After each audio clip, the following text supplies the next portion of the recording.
memahamkan bahwa Kota Batu ini sangat bisa dieksplor untuk menjadi kota wisata, itu tidak mudah. Jadi ternyata itu adalah akumulasi dari penumpukan sampah hutan yang kemudian membuat sumbatan di alur-alur jalannya air ketika hujan. Ketika pohon yang diperhutani itu ada di situ, jatuh pun itu tidak boleh sembarang orang mengeluarkan dari hutan tersebut. Karena kalau dikeluarkan dari hutan tersebut itu namanya mencuri. Ya, karena saya rasa karena kemampuan SDM yang sangat minim ya, itu yang kurang mungkin pengawasan. Jadi di setiap kecamatan, desa, kelurahan itu kita seharusnya punya pengawas yang memantau pembangunan itu di wilayahnya masing-masing. Ketika ada yang membangun di tempat yang terlarang, itu segera untuk dilaporkan dan cepat dihentikan.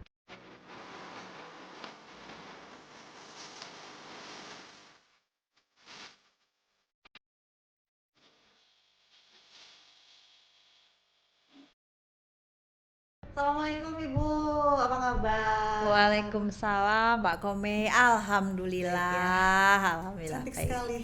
Terima kasih. Sudah datang di sini. Iya Pak Kome, sama kita kalau perempuan itu cantik. Sama ya Bu ya, sama-sama iya, cantiknya. Betul. Ngomong-ngomong ini Bu, kalau yang saya tahu dari Ibu ini kan Ibu lahir di Mataram.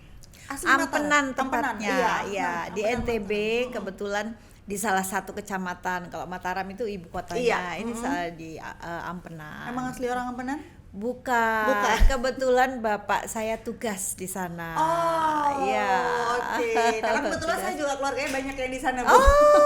Barangkali kita sama nih orang Mataram nih ternyata. Kami juga orang Lombok. Enggak sih sebenarnya, lahirnya di Surabaya. Cuma sekarang keluarga banyak yang di sana. Gitu. Mungkin sama lah ya Bu ya. Kalau dulu kan numpang lahir aja di Ampenan. Enggak sih, saya sampai kelas 3 SD. Sampai kelas 3 SD. Kemudian pindah ke besar mana? Manado. Terus Manado ke Jakarta. sampai SMP, ke Jakarta, terus baru menikah tinggal di Malang. Di Malang. Sampai akhirnya Ibu menjadi wali kota Batu. Iya, alhamdulillah itu sesuatu hal yang nggak pernah saya impikan. Gitu ya Bu ya. Tapi ternyata bisa, dan ternyata pada saat pemerintahan Ibu tahun 2017 sampai 2022. Betul ya? Betul. Ini Batu luar biasa sekali perkembangannya. Ya, mulai dari tempat wisata, kemudian secara ekonomi luar biasa, orang yang banyak lah kemajuan di Kota Batu pada saat itu ya Bu ya. Boleh diceritakan, kita flashback dulu Bu. Boleh diceritakan nggak Bu, selama Ibu menjadi wali Kota Batu ini apa sih suka dukanya gitu? Iya. Dan perjuangannya membuat Kota Batu sampai seperti ini. Iya. Kesuksesan Kota Batu itu bukan karena saya semata, tetapi itu adalah hasil kerjasama antara semua pihak. Jadi baik pemerintah, di legislatif, eksekutif, kemudian tokoh-tokohnya, kemudian para pengusaha, akademisi, dan terutama juga masyarakat di sana gitu. Sehingga kalau itu tidak terjadi hal yang harmonis, itu akan sangat sulit. Di samping itu, saya kebetulan hanya melanjutkan kepemimpinan yang terdahulu Pak Edi Rumpoko yang itu yang memulai. Ya, memulai itu karena saya mendampingi, memulai itu tidak mudah. Kalau saya walaupun menjaganya dan melanjutkan itu juga tidak mudah juga, tetapi ya, memulai memahamkan bahwa Kota Batu ini sangat bisa dieksplor untuk menjadi kota wisata, itu tidak mudah. Orang tadinya yang petani, kemudian dibilang selain petani bisa loh kota ini dijadikan sebuah tempat yang sangat indah, yang sangat bisa dinikmati oleh semua orang. Itu mereka tidak berpikir sampai bisa kemudian mendatangkan jutaan orang, bahkan sekarang sudah 10 juta setahun ya. Tapi itu yang sosialisasi itu yang tidak mudah. Selain sosialisasi juga merencanakan mau dijadikan seperti apa wisatanya itu juga sesuatu hal yang lain gitu. Nah, kalau kita bicara tentang pertanian Kota Batu, Bu, saya sempat mungkin 2 tahun yang lalu ya Bu ya, saya sempat main ke Kota Batu. Itu ada cerita dari seorang petani, tapi ini lebih ke petani bunga ya Bu ya, yang tadinya mereka ini hanya menjadi petani bunga aja, kemudian menjual bunganya, sekarang bisa merubah satu kawasan, saya lupa itu namanya apa ya waktu itu. Sidomulyo Mungkin ya Sidomulyo ya Bu ya, Sidomulyo. satu kawasan itu sampai akhirnya para petani-petani ini bisa mendatangkan banyak sekali wisatawan. Mereka tidak hanya menjadi seorang petani aja ternyata, tapi mereka juga bisa menjadi seorang pebisnis juga ya Bu ya. Iya, petani. Dan lucunya warga Batu itu, orang-orang di Batu itu, petani itu yang kemudian bisa menjual bunganya dengan harga yang dengan omset yang luar biasa, tidak merasa mereka itu pebisnis, tetap menjadi petani itu. Padahal secara tidak langsung mereka ini adalah petani dan juga pebisnis. Iya, apalagi ketika ini luar biasanya ya. Saya sangat bersyukur ketika COVID. Wisata itu boleh dibilang mati, bukan mati suri lagi. Iya, mati. Justru petani bunga ini, termasuk juga petani sayurnya, itu yang luar biasa menopang perekonomian Kota Batu. Dengan cara apa? Orang-orang yang akhirnya waktu bekerja harus dari rumah, WFH, tidak bisa keluar rumah, nggak harus ke kantor, yang tiap hari tidak pernah melihat rumahnya dengan seksama, bahwa ternyata tamannya itu nggak bagus, tidak terpelihara, kemudian rumahnya ternyata kurang cantik, tidak membuat dia betah di rumah. Akhirnya membenahi diri, membeli tanaman, dan itu bisa online juga waktu itu. Iya, tapi weekend tempat wisata sepi, tempat bunga itu ruame sekali pada saat itu. Waktu sudah mulai bisa keluar tidak dibatasi, tapi waktu dibatasi sih sudah nggak bisa. Nah, setelah mereka ke sana sudah tahu, mereka kemudian buy online gitu. Nah, itu luar biasa omset itu. Nah, kemudian kenapa Kota Batu yang pariwisatanya ini sangat terpuruk kemarin waktu COVID, tetapi secara kehidupan sosial ekonominya ya walaupun terganggu, tetapi tidak terlalu, katanya orang Jawa, tidak terlalu jeru lah gitu.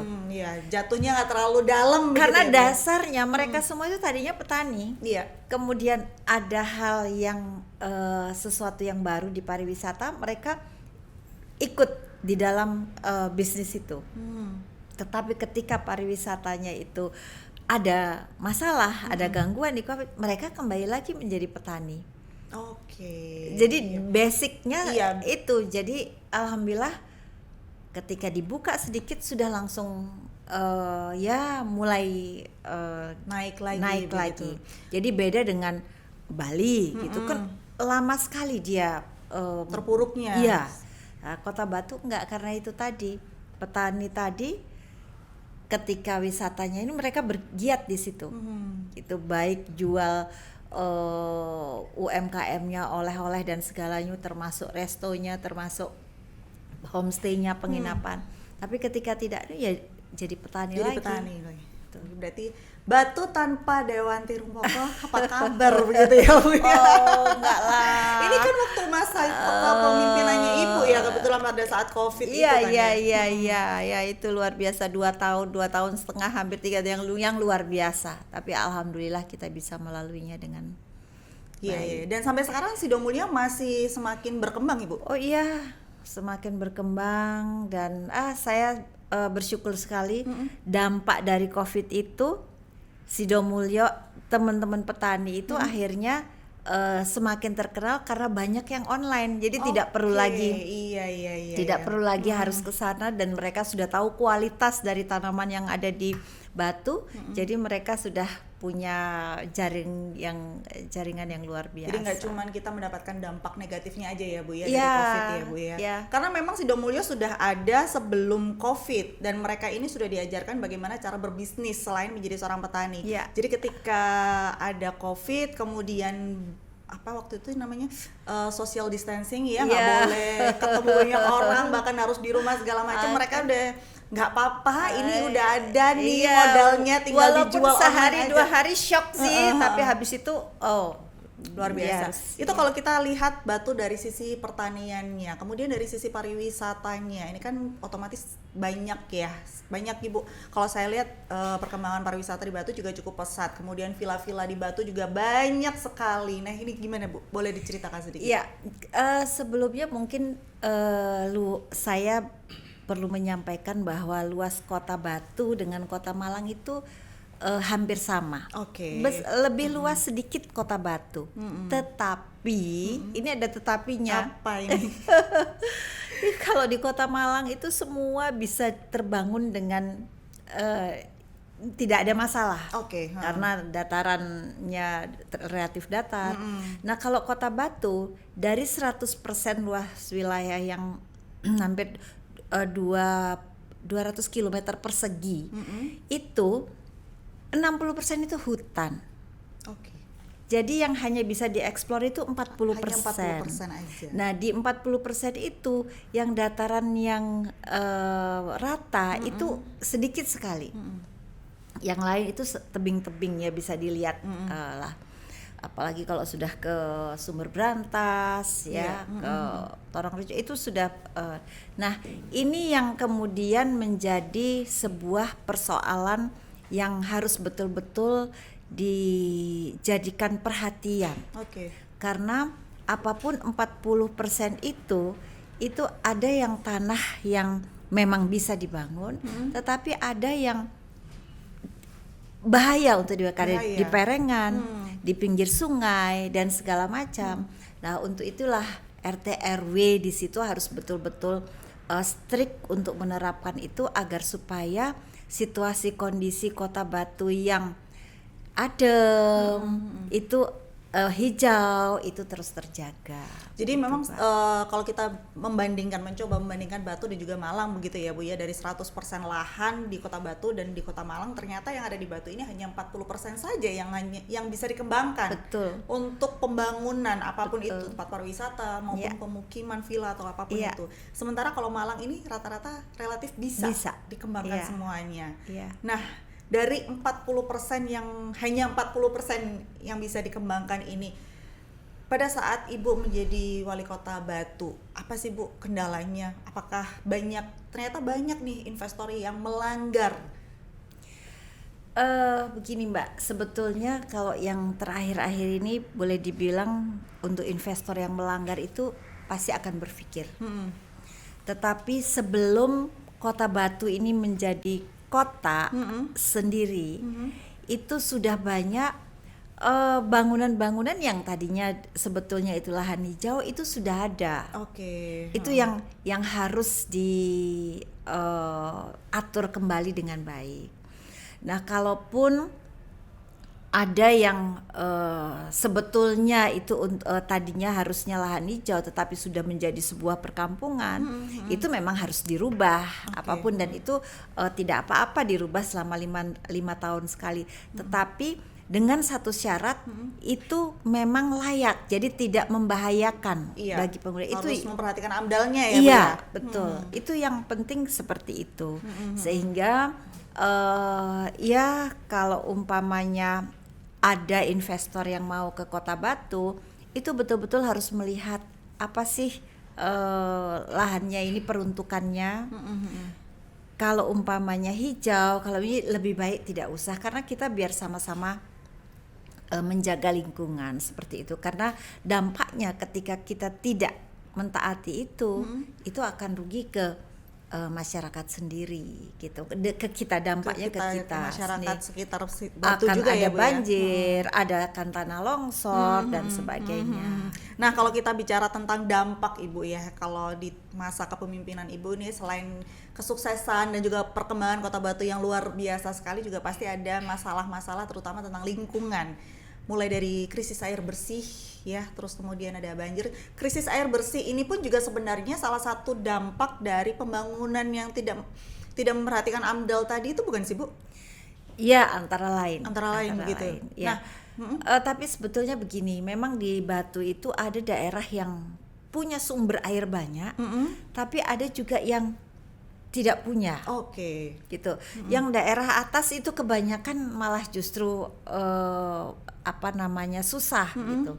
Nah, ini yang harus dipikirkan untuk membuat sistem pengairan ini bisa merata. Nah, dalam hal ini pemerintah Kota Batu dengan PDAM harus memikirkan itu. Mana daerah yang banyak sumber airnya kan besar sekali, bahkan Kota Malang itu salah satu sumber airnya itu dari Batu. Karena kan Kota Malang tidak punya. Itu dengan gravitasi aja langsung sudah ke Kota Malang dan airnya sangat jernih sekali. Nah, ini yang harus dipikirkan karena memang tidak semua daerah itu punya sumber air yang bagus, yang ada sumber airnya. Nah, bagaimana PDAM dan Kota Batu ini memanage air yang ada itu untuk kemudian bisa dibagi rata kepada seluruh masyarakat Kota Batu, gitu. Baik untuk kehidupan sehari-hari juga untuk pertaniannya. Nah, kalau pada saat Ibu menjadi wali kota Batu pada saat itu 2017 sampai 2022, apakah sudah ada tindakan dari PDAM juga pemerintah kota supaya 10 sumber air yang ada di Batu, kalau nggak salah ada 10 sumber air ya Bu ya, ada di Batu? Ratusan bahkan. Iya, tapi yang besar memang kira-kira 10, tapi yang tuh ratusan sumber air. Dari ratusan sumber air pada saat itu apa langkah yang sudah dilakukan sih Bu sebenarnya? Kok masih ada krisis air bersih ternyata? Padahal sumber airnya banyak sekali nih. Ya, gini. Kebetulan yang menjadi pengelola air itu di Kota Batu itu ada 2. Jadi selain PDAM ada juga namanya HIPAM. Itu yang dikelola oleh desa. Nah, jadi sebelum ada PDAM yang bisa masuk dulu, ini kan Kota Batu masih kota baru ya Mbak ya, kota yang relatif baru 22 tahun usianya. Nah, itu PDAM-nya itu dari Kabupaten Malang itu tidak bisa menjangkau semua sampai ke desa-desa. Nah, kemudian desa-desa itu membentuk HIPAM yang mengelola sumber air itu yang kemudian dibagikan ke masyarakat. Nah, sekarang yang desa-desa itu masih punya HIPAM sendiri. Jadi yang kota, jadi kayak sisir, ini kecamatan kota itu baru dilayani, dan hotel-hotel itu baru dilayani oleh PDAM. Sehingga ini agak mematchkan ini mana ranahnya sana, mana, jadi sumber air itu akhirnya yang di desa itu ya dikuasai oleh HIPAM itu. Gitu. Nah, ini harus ada manajemen, ada saling pengertian tentang dua lembaga ini agar supaya tidak saling rebutan gitu, tetapi tahu bahwa ini untuk kepentingan masyarakat. Bagaimana kita bekerja bersama-sama, mana yang tidak bisa dijangkau oleh PDAM itu yang dilayani oleh HIPAM. Sementara yang bisa dijangkau PDAM ya itu yang dilayani oleh PDAM. Nah, apakah masalah ini sampai sekarang sudah Insya mulai Allah ada solusi, Bu? Sampai kemarin saya tahun 2022 progres untuk lebih banyak melayani masyarakat itu sudah ada peningkatan. Jadi seperti di daerah Oro-Oro-Ombo itu yang Golden Tulip ke sana itu tadinya itu air tidak ada sama sekali. Padahal perumahannya kan bagus-bagus itu. Nah, alhamdulillah itu sudah bisa air ke sana. Itu antara lain progresnya seperti itu.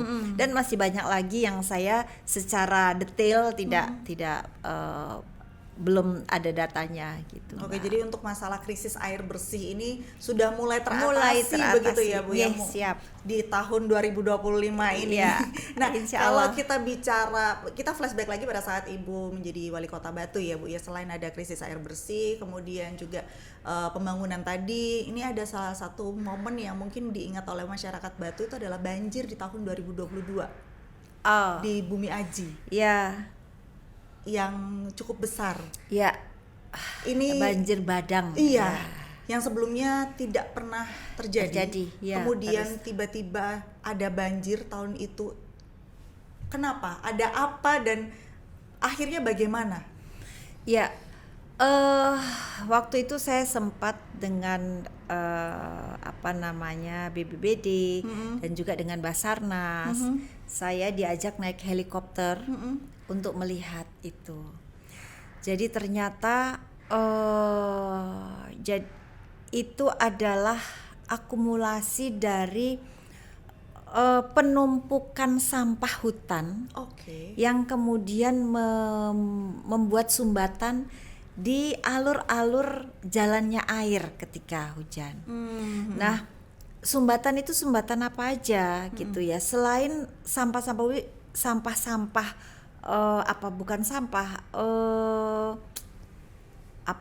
daun-daun kering, batang-batang kering, itu juga ada pohon-pohon yang beberapa tahun lalu itu tumbang, terbakar. Oh, terbakar. Jadi terbakar beberapa tahun lalu, itu kemudian ketika setahun hujan dia terkikis, ada yang jatuh Masuk seperti ke saluran air. Masuk ke bukan saluran air, itu tempat jalannya air ketika hujan. Jadi kan gunung-gunung itu ada alur-alurnya gitu. Iya, Nah, betul. Itu dari atas ke bawah itu kan semakin menyempit. Nah, disitulah menumpuk kayu-kayu yang sangat susah dijangkau. Jadi kita kalau pakai helikopter baru kelihatan. Jadi kalau dari bawah sini kita melihat ya tampak tidak ada apa-apa gitu. Nah, itulah yang batang-batang pohon itu menumpuk, yang akhirnya ketika hujan datang pada suatu saat, yang kemudian batang-batang pohon yang kebakar itu juga tidak bisa menyangga tanah yang ada di situ. Jadi hujan itu membawa lumpur yang kemudian ketika sampai pada hambatan ranting-ranting pohon yang besar itu, dia kan terbendung. Bendungannya itu lama-lama setelah bendung itu semakin besar, dia seperti dibom, dilepaskan begitu. Yang ya dibilang itu kekhilafan, kelalaian kita bisa juga. Tetapi ketika kami melihat memang itu untuk jangkauan kita untuk ke sana juga sangat sulit. Makanya kemarin akhirnya bapak-bapak TNI, Polri yang diminta untuk ke sana membuka jalan itu semua. Karena terus terang kalau kita orang awam biasa itu nggak bisa, sangat sulit begitu ya, Bu? Iya, jadi itu tentara yang ke sana untuk membuka jalan itu, dan memang kayunya itu 5 meter, 7 meter dengan lingkar, besar-besar ya, jadi nutupin itu luar biasa. Akumulasi tapi itu ya, Bu, itu ya? Tahunan akumulasi ketika terbakar beberapa tahunan yang lalu. Itu pelajaran. Jadi kalau umpamanya ada hutan kebakar, harus segera diselesaikan, dibersihkan begitu. Iya, tapi dan itu tidak mudah. Nah, di samping itu ada kendalanya lagi, ketika pohon yang diperhutani itu ada di situ, jatuh pun itu tidak boleh sembarang orang mengeluarkan dari hutan tersebut. Karena kalau dikeluarkan dari hutan tersebut itu namanya mencuri. Sementara dari perhutani sendiri tidak ada usaha begitu ketika... Iya, karena saya rasa karena kemampuan SDM yang sangat minim ya. Jadi tidak mungkin membersihkan selain SDM, peralatan, dan sangat sulit lokasinya. Jadi ini adalah hal yang panjang dan harus dipikirkan dengan seksama. Itu di tahun 2022, kemudian sekarang sudah 2025. Apakah tahun 2000? Sekitar 2-3 tahun yang lalu ya, Bu ya. Setelah kejadian banjir pada saat itu, pasti kan sudah ada rencana yang mungkin bisa menjadi solusi begitu? Apakah sudah berjalan sampai saat ini? Maksud saya supaya tidak terjadi banjir bandang seperti ini lagi, karena ini kan akumulasi ya Bu ya. Mungkin terjadi lagi nggak setahun 2 tahun, tapi 5-10 tahun yang akan datang. Apakah sudah ada langkah-langkah yang dilakukan untuk tidak terjadi banjir seperti ini lagi beberapa tahun yang lalu? Kami sudah berkoordinasi dengan baik Perhutani, kemudian juga Kementerian PUPR waktu itu, Basarnas, karena ranah jadi tempat lokusnya itu adalah di tempat perhutani. Jadi itu adalah haknya, ranahnya perhutani, dan saya rasa itu sudah menjadi catatan dan pelajaran pengalaman yang berharga, dan mudah-mudahan itu menjadi perhatian supaya tidak terjadi hal-hal yang tidak diinginkan lagi. Oke, begitu ya Bu ya. Semoga ada ya, meskipun ini ranahnya perhutani tapi tindakannya harus lebih cepat begitu. Iya, dan setiap tahun sebelum musim hujan sekarang ini BPBD, bahkan Damkar, masyarakat selalu ke sumber hulu-hulu sungai, selalu ke lereng-lereng gunung untuk membersihkan sampah itu. Tapi sekali lagi jangkauan yang bisa dijangkau oleh kita orang awam itu cuma sejangkauan itu. Nah, yang di atasnya sana yang susah untuk dipanjat, nah itu yang kita yang suka tidak tahu, di bawah di hutan yang lebat itu. Gitu. Baik Bu, kita akhiri untuk banjir ini ya Bu ya. Ini kan karena ya sudah 2020. Ya, mudah-mudahan kita berdoa mudah-mudahan tidak terjadi lagi. Semoga aja, dan ini juga ranahnya perhutani juga. Jadi tidak hanya Pemkab dan juga pemerintah kota begitu ya Bu ya. Baik, untuk masalah yang lainnya Bu, kita masih bicara tentang batu yang saat ini pembangunannya juga masih banyak sekali, dan sekali lagi RT RW ini harus sangat-sangat diperhatikan. Tapi yang saya tahu adalah kenapa sampai mungkin ada sedikit kelonggaran begitu untuk masalah perizinan, yang seharusnya ini area yang tidak boleh dibangun, tapi akhirnya diperbolehkan untuk membangun di area ini dengan syarat tertentu gitu. Ada sedikit kelonggaran sehingga membuat ada orang-orang yang tidak boleh membangun di area ini, tapi ternyata akhirnya dibangun karena memang ada kelonggaran. Apakah regulasinya masih kurang cukup jelas untuk mereka para investor ini? Saya kok tidak pernah tahu ya hal itu, karena terus terang di Batu itu paling strict soal bangunan. Jadi kalau umpamanya ada yang melanggar, ada yang membangun di tempat yang melanggar, pasti itu pelanggaran, bukan karena ada sesuatu kemudian bisa dibangun. Jadi dan itu nanti pasti karena mungkin itu yang kurang mungkin pengawasan.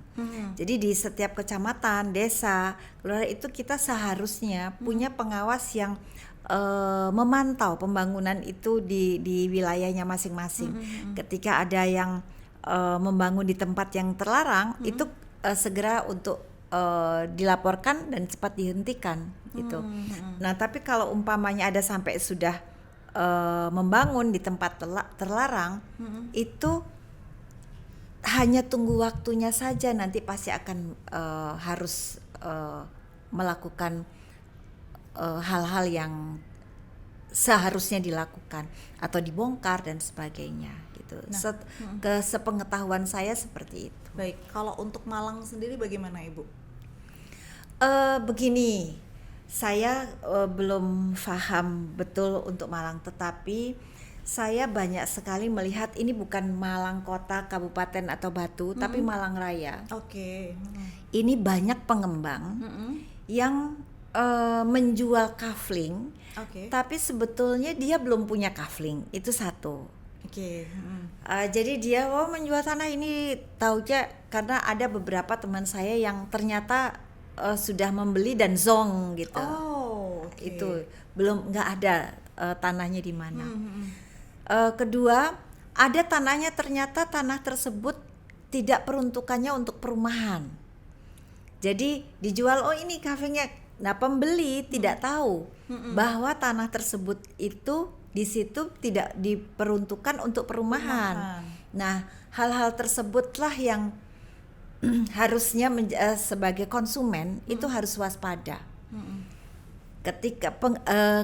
Ketika ada pengembang menawarkan produknya, harus tahu kredibilitas pengembang tersebut. Nah, kalau umpamanya mau membeli gitu ya, kalau perlu kita harus komunikasi atau mencari informasi ke Pemkot, baik Malang, kabupaten, kota maupun Batu, apakah tanah ini sudah milik pengembang, kemudian sudah izin apa memang peruntukannya perumahan. Itu konsumen rasanya harus mencari informasi seperti itu agar supaya hal-hal yang tidak diinginkan itu tidak terjadi. Karena selama ini sampai sekarang, sampai ada yang sudah bertahun-tahun sudah membayar tanahnya, itu akhirnya belum diserahkan tanahnya, karena masih bermasalah itu karena masih belum jelas seperti itu. Nah, ini juga saya mohon kepada pemerintah kota semua itu ikut juga menjadi orang yang memperhatikan itu. Kalau ada pengembang yang menjual tanah ini langsung dilihat apakah secara kepemilikan, izinnya sudah. Kalau enggak, langsung dia promosi bilang itu belum lengkap izinnya, itu belum berizin, itu jadi masyarakat juga terbantu. Jadi sama-sama seperti itu. Baik, gitu. Kalau misalkan sudah ada, ini kan ada tadi beberapa temannya Ibu yang sudah kecewa begitu ya, merasa dibohongi. Nah, karena mungkin beliau adalah temannya Ibu, bisa cerita ke Ibu. Tapi untuk masyarakat yang lainnya yang mungkin dengan kasus yang sama, ternyata saya beli tanah di sini, ini ternyata zong dan lain sebagainya, apa yang harus mereka lakukan sih Bu untuk laporan atau meminta bantuan pemerintah begitu? Harus kemana dulu nih prosedurnya? Pertamanya mungkin mencari konfirmasi kepada pengembang. Ketika itu tidak bisa dilakukan, itu kemudian mencari informasi kepada pemerintah kota kabupaten setempat. Bagaimana dengan pengembang itu, siapa yang punya? Kalau sudah tidak bisa, ya terpaksa dilaporan ke APH.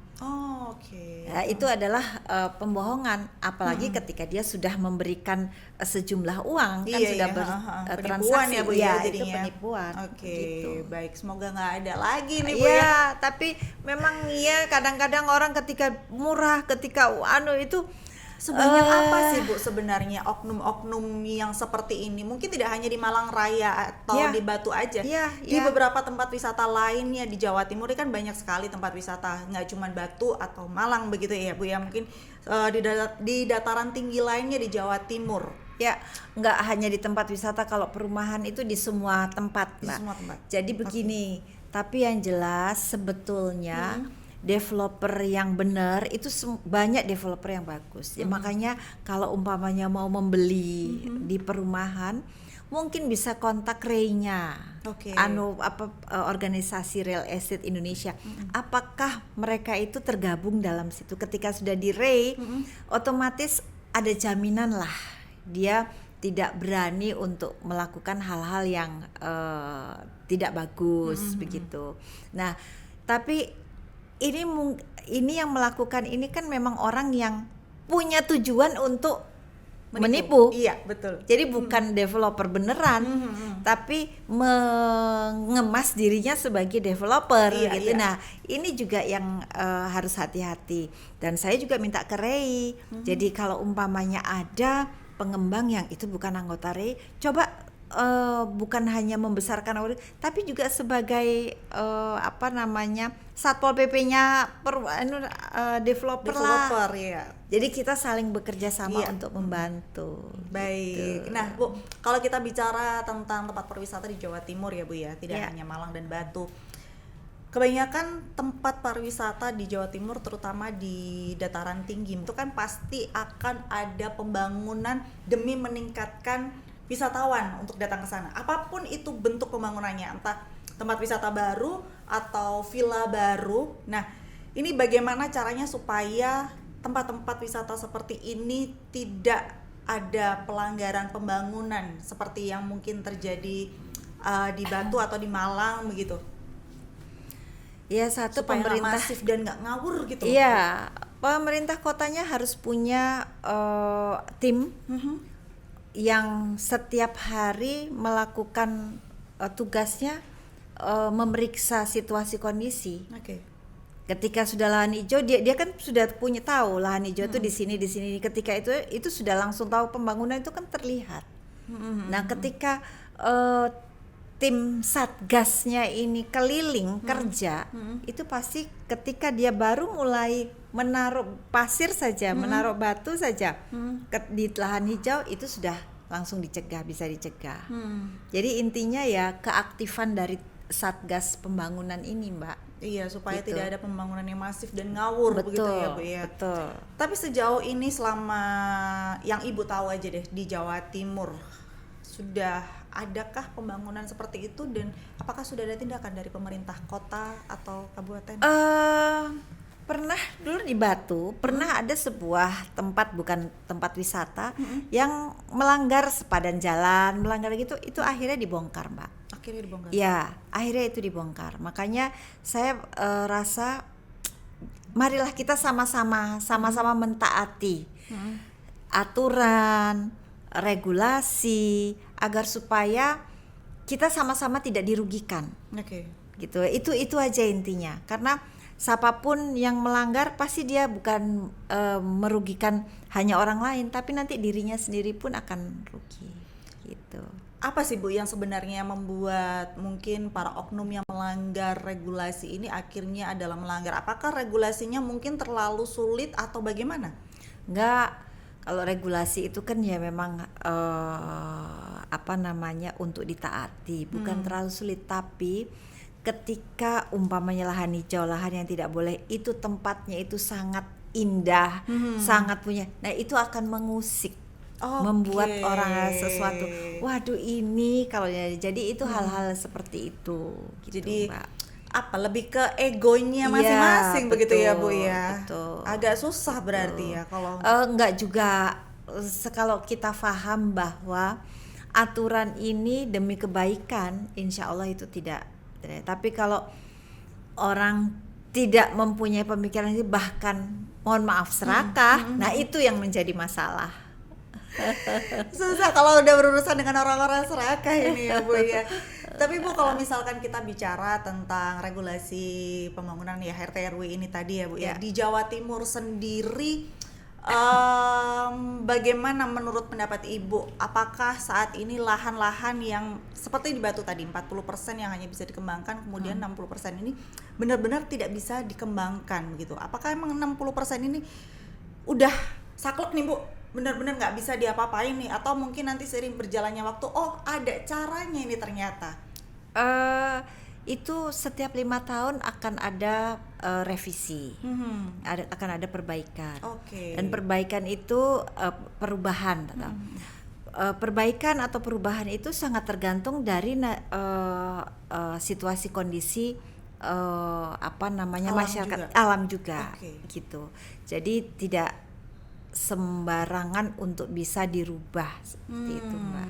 Tapi insya Allah sekarang ini ketika ATR BPN sudah menerapkan sertifikasi yang luar biasa, ini lebih tertib jadinya. Gitu ya Bu ya? Iya, insya Allah seperti itu. Kalau sebelumnya memang kenapa tidak tertibnya? Karena banyak tanah yang belum sertifikat, jadi hanya selembar tanah bengko atau letter C semua. Jadi itu kemudian dipindah tangankan, seperti itu yang belum jelas namanya A tapi sudah diganti berapa orang gitu. Jadi akhirnya melacaknya susah. Nah, ketika ada program sertifikasi ini, insya Allah itu akan menjadi sebuah data yang database yang sangat valid gitu, Pak. Gitu. Tapi ini sudah berjalan berapa lama Bu program ini? 5 tahun mungkin ya dari Pak Jokowi. 5 tahun. Iya. Dan selama 5 tahun ini perkembangan apa yang sudah Ibu amati setelah adanya sertifikat dibandingkan sebelum ada program ini? Saya melihat akhirnya kepemilikan tanah orang-orang itu jelas. mafia tanah untuk bermain lagi itu akan berpikir, walaupun masih ada celahnya. Jadi hal-hal seperti itu, dan kemudian value dari tanah tersebut meningkat, Mbak. Jadi yang tadinya belum punya surat, lalu diurus, yang akhirnya sudah punya surat, dan teman-teman UMKM ini kemudian bisa menjadikan surat tanahnya itu sebagai modal kerja, seperti itu. Itu kan luar biasa. Oke, iya. Jadi Gitu. ya sebenarnya sudah banyak kemajuan ya Bu ya. Ya, saya rasa sudah banyak kemajuan, dan insya Allah kalau kita terus mau memperbaiki diri, itu kita akan lebih baik lah ke depannya. Oke, dari program yang sudah 5 tahun berjalan ini, yang menurut Ibu sudah banyak kemajuan, tapi kan mungkin masih ada beberapa hal yang harus diperbaiki. Kira-kira apa Bu? Satu komitmen, Oke. komitmen baik dari penyelenggara negara maupun komitmen dari warga masyarakat sendiri. Kadang-kadang ketika ada sertifikasi di sebuah wilayah gitu, teman-teman dari BPN sudah, ini teman-teman desa sudah, tapi warganya yang harus menyiapkan persyaratan itu susahnya minta ampun. Atau sebaliknya masyarakatnya ini ya aparatnya yang masih terlalu sibuk. Jadi itu hal-hal, tapi mudah-mudahan lah semua ini kedepannya sudah lebih baik lagi. Lebih baik lagi begitu ya Bu. Kalau kita bicara tentang pembangunan di Jawa Timur Ibu, pembangunan apa yang harus mungkin saat ini menjadi prioritas untuk diperbaiki atau dikembangkan begitu? Ya, saya melihat Jawa Timur ini belum punya sebuah pasar yang akomodir seluruh hasil bumi dari kota-kota di Jawa Timur. Jadi semua produknya yang unggulan itu ada di situ, yang kemudian itu bisa dipasarkan ke seluruh Indonesia, bahkan ke luar negeri. Semacam pasar induk berarti. Ya walaupun dulu Pak Dekarwo sudah menginisiasi, tapi sekarang masih belum berjalan. Mudah-mudahan lah ke depan itu akan bisa dihidupkan lagi. Nah, ketika itu hidup, petani-petani kita yang di desa, dari setiap kota itu bisa langsung mengirim ke sana, yang di sana pemerintah provinsi yang menjembatani untuk menjual ke daerah-daerah lain. Itu sesuatu yang luar biasa. Itu ya Bu ya. Ini adalah sebuah harapan dari seorang Ibu Dewanti ya untuk pembangunan Jawa Timur ke depannya. Tapi Bu, kalau kita bicara tentang pasar, mungkin semacam pasar induk ya, yang bisa mewadahi seluruh hasil bumi di Jawa Timur. Pasti kan Jawa Timur ini kan nggak cuman daerah sini aja, dari Banyuwangi, Pacitan ini kan jauh sekali Bu untuk didatangkan ke pasar induk. Begini, ketika kita sudah punya tempat berkumpul berjualan, yang kemudian orang luar dari Papua dari mana itu tahu, dia kan tidak usah susah-susah mau ke Banyuwangi. Jadi kita kan memudahkan orang yang mau membeli gitu. Nah, tentang transportasi yang jauh dan mahal mungkin, dari Banyuwangi, dari Pacitan. Nah, itu adalah tugas provinsi untuk menjembatani. Kita punya kereta api kita punya angkutan yang ini, itu yang harus dipikirkan oleh pemerintah Jawa Timur.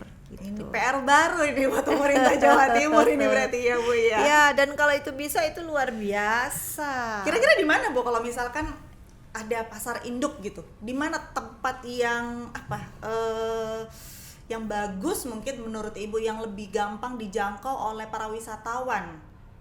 Di mana tepatnya? Kalau misalkan kita bicara di Kediri, dari luar kota atau luar pulau itu kan harus naik pesawat dulu nih ke Surabaya, kemudian harus perjalanan darat dulu atau naik kereta api dulu. Nah, kalau misalkan ternyata mimpinya seorang Ibu Dewanti ini nantinya akan terwujud, ada pasar induk yang bisa mewadahi seluruh hasil bumi di Jawa Timur, kira-kira ada di mana pasar?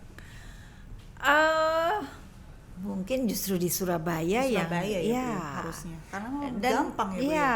itu aksesnya, dan kalau umpamanya mau mengirim barang keluar kota, keluar pulau, di situ pelabuhan sudah fasilitas sudah ada gitu. Tinggal kota Surabaya siap apa enggak aja. Surabaya itu sudah punya semuanya, jadi pasti insya Allah siap. Insya Allah siap begitu ya, Bu. Iya. Ini PR yang mungkin berat juga untuk pemerintah ya, karena enggak, kalau kita mau punya niat, dan insya Allah ke semua daerah itu sangat senang, pemerintah provinsi hanya tinggal memfasilitasi. Karena nantinya ekonomi di Jawa Timur pasti akan lebih maju lagi ya, Bu. Iya, Dengan adanya pasar induk sangat gitu. Wisatawan hanya butuh datang ke satu tempat aja, Ya. tapi sudah bisa menikmati Ya. banyak hasil bumi Ya, dari seluruh Jawa Timur. bukan wisatawan aja, tapi pembeli yang besar-besar itu, distributor itu ke situ semua. Dan sekali lagi ini juga mengajarkan para petani di Indonesia, bukan di Indonesia, di Jawa Timur ya. Kalau tadi seorang Ibu Dewanti mengajarkan petani di Batu tidak hanya menjadi seorang petani aja, tapi bisa menjadi seorang pebisnis, pengusaha. Dan ini juga sekali lagi Bu Dewanti mengajarkan petani di Jawa Timur supaya bisa menjadi pengusaha. Iya, Pemasok, tidak hanya bergantung pada pengepul aja. Ya. Tapi kita juga bisa direct selling begitu bahasanya Ibu ya, betul. sebagai seorang petani. Semoga nantinya pemerintah kota dan juga pemerintah daerah Provinsi Jawa Timur ini bisa mendengarkan masukan dari Ibu Dewanti supaya perekonomian di Jawa Timur bisa lebih maju lagi gitu Ibu ya. Betul. Ada pesan lagi Bu untuk pemerintah? Yang jelas sebagai pemerintah provinsi itu harus bisa memberikan fasilitas apapun untuk kemajuan pemerintah kota dan kabupaten se-Jawa Timur. Oke. Nah, di sini kan pemerintah satu dengan yang lain kan punya situasi kondisi yang tidak sama.